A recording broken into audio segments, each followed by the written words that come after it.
horsepower. The car is loaded. It's got all the options. On April 24th, it's the big day, and you could be the winner. So come on down to Yamarara Resort and Casino at San Manuel. I'll give you a tour of my garage, too.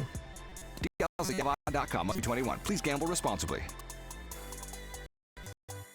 23 car dealers, one unbelievable place. We go to the Cerritos Auto Square. Our size is the reason we're able to offer special pricing, and that is why we sell more cars than any other destination in SoCal. That's unbelievable. Cerritos Auto Square. Unfortunately, her son had access to one of her weapons, and that was one of the weapons that was found at the scene. Right now at 5, 2 people killed at Florida State University. The man believed to be the gunman is the son of a deputy. What we know about the victims. Plus, the Menendez brothers are waiting longer to find out if they will be released early.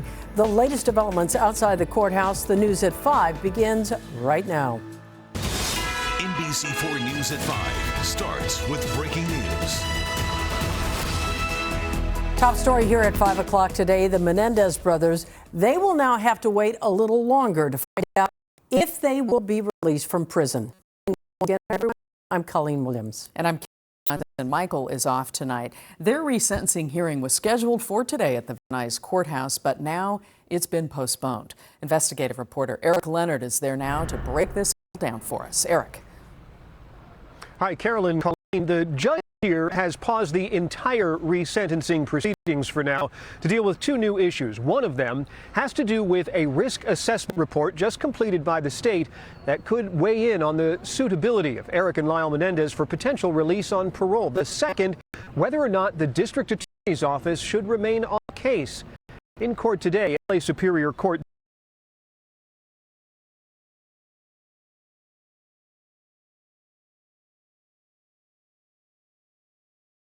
Judge Michael Jessic said even if the hearing had gone through today, he wouldn't be able to make a ruling. That's because just this week, state prison officials told prosecutors they'd completed risk assessments reports as part of the clemency and parole process that could have information that could weigh in favor of or against the brother's freedom.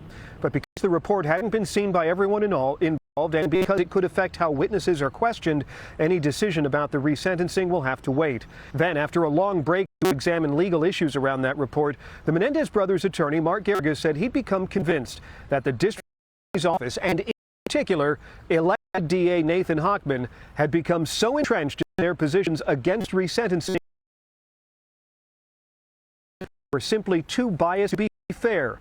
Garrigus told the judge he was filing a request to have the DA's office moved from the case. We are filing a motion to accuse the district attorney in this case. The family does not want to go through this charade anymore with the DA. This is a DA who made up his mind and did no hard work in terms of his position. He is vindicating no one's interest. Earlier in the day, the deputy DA on the case, Habib Alian, who works for Hochman,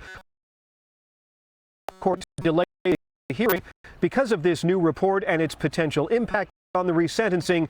But outside court, before the hearing and the hearings to the DA's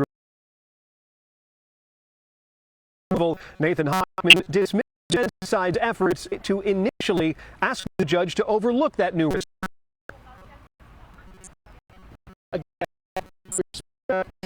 As attorneys, there's an old adage: if you don't have and if you don't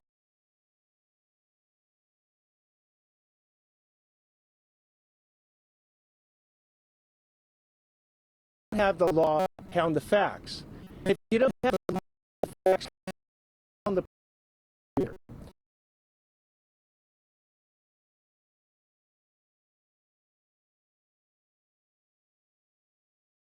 and that's exactly what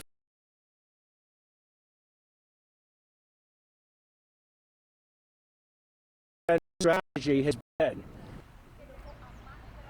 So where does this leave the case? The resentencing hearing that was supposed to happen today and tomorrow is off. We'll come back on May 9th, but that's not for the resentencing hearing.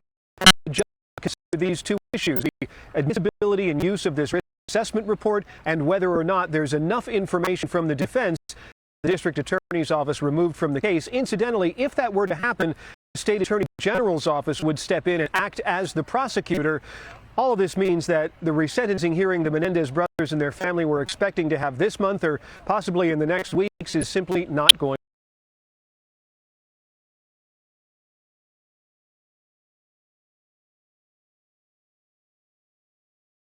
to happen. Live from the Van Nuys Courthouse, I'm investigative reporter Eric Leonard, NBC4 News. Back to you. All right, Eric, thank you. And from the chaos inside the courtroom to the chaos outside the courthouse, people started showing up around 7 this morning to put their names in the lottery for a seat inside that hearing. Around 8:30, an LA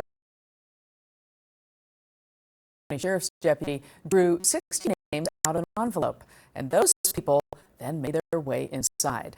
Some of them support